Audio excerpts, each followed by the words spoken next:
Assalamualaikum dan salam sejahtera. Bagi tugasan kumpulan GMGA 103 iaitu Asas Pentadbiran Awam, kami dari kumpulan 1 telah memilih tajuk Pakej Rangsangan Ekonomi Prihatin Rakyat. Kumpulan kami terdiri daripada 4 orang iaitu saya, Azrai Hafizi bin Muhammad Remli, nombor metrik 290925, Nur Hafizi Rubah bin Ramli 291098, Luqman bin Sa'ari, nombor metrik 290955 dan yang terakhir Sim Ming Zian, nombor metrik 291119.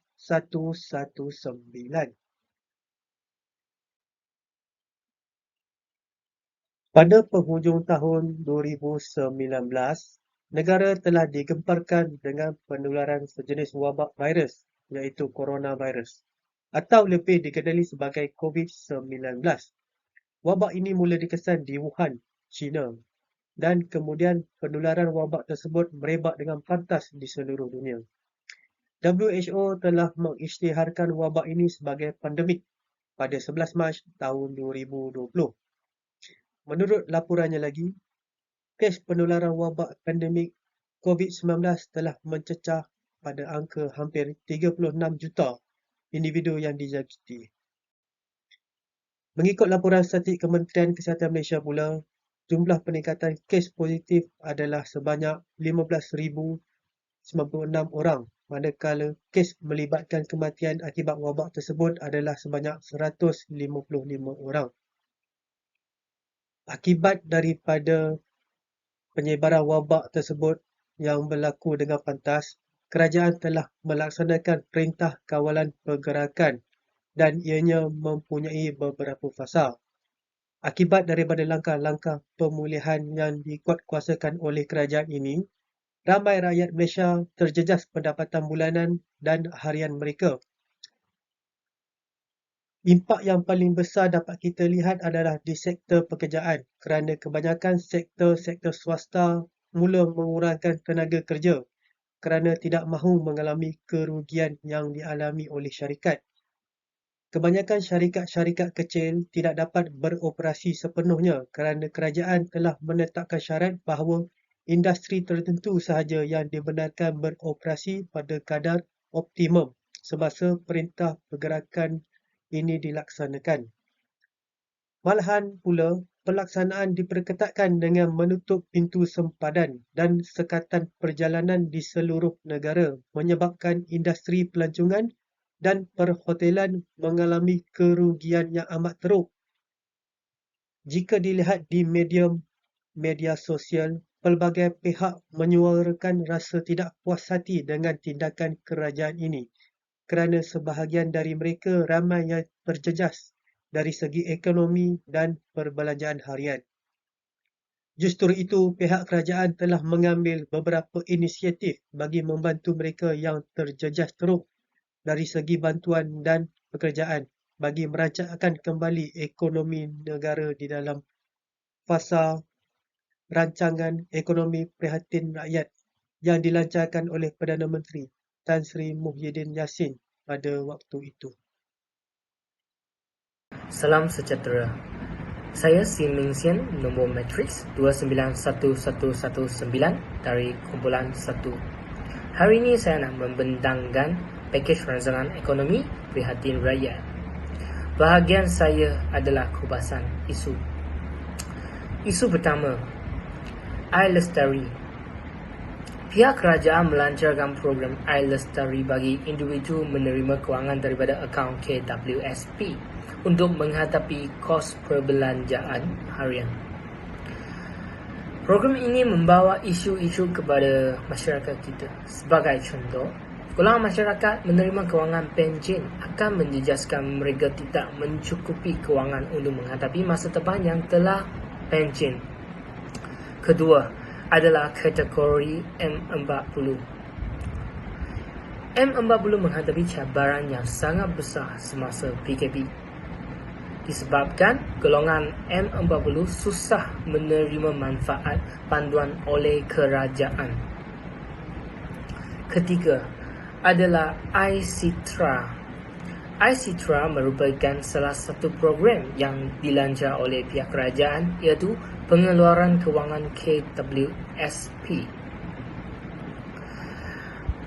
Program iCitra harus menggunakan cara yang mudah seperti golongan masyarakat memohon iCitra tanpa perlu melalui kerana birokrasi dalam peluaran dan pemohonan.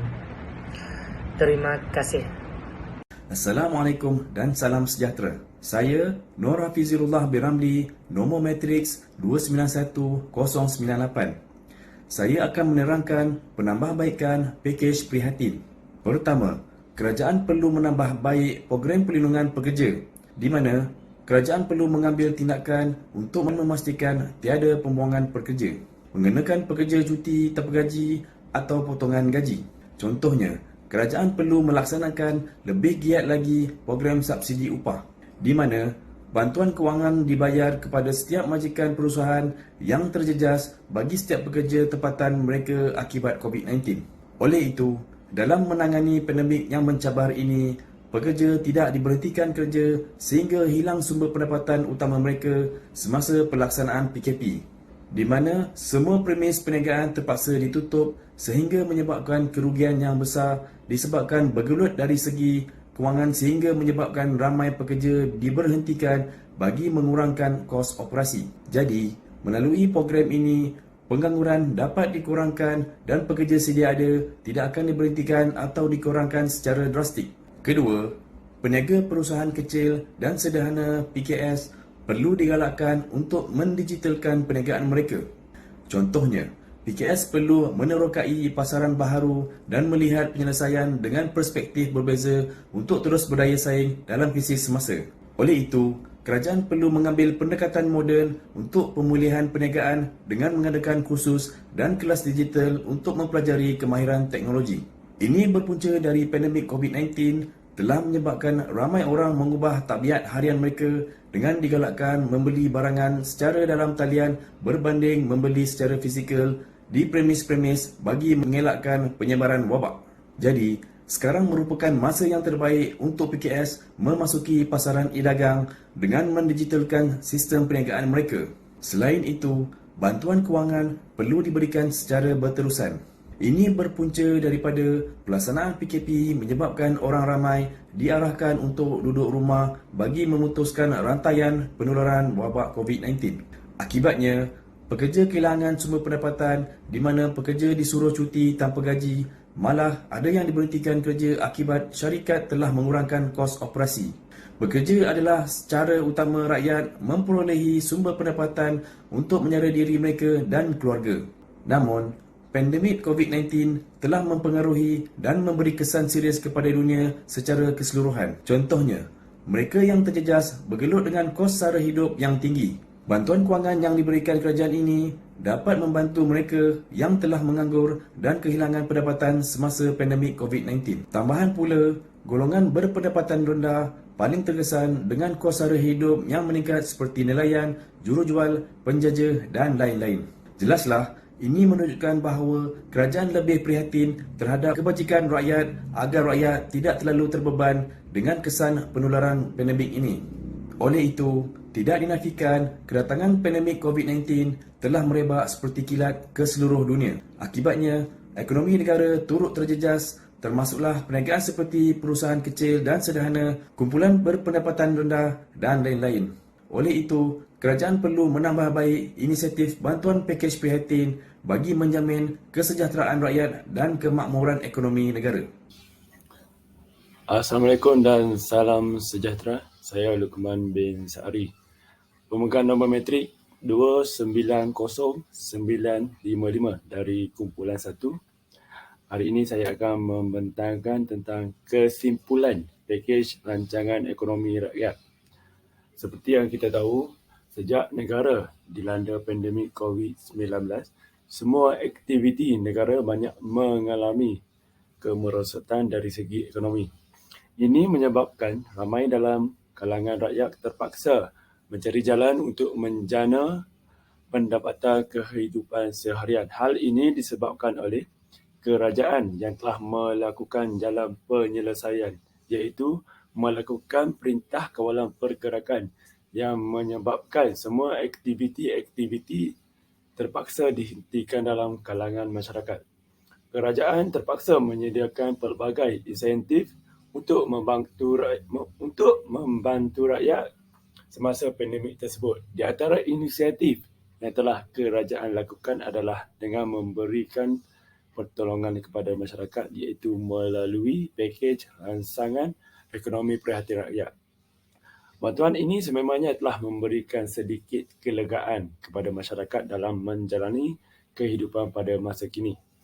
Dari segi pemberian, terdapat sedikit masalah yang terpaksa dialami oleh masyarakat untuk menerima bantuan tersebut.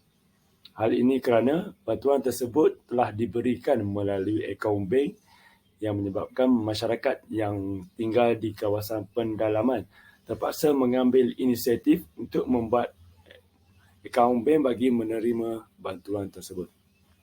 Dalam hal ini, kerajaan sepatutnya memikirkan jalan yang lebih baik dalam memberikan bantuan tersebut tanpa memberikan masalah kepada rakyat. Oleh yang demikian, pemberian ini seharusnya diberikan dengan mengambil kira masalah yang dialami oleh rakyat yang berada di kawasan pendalaman.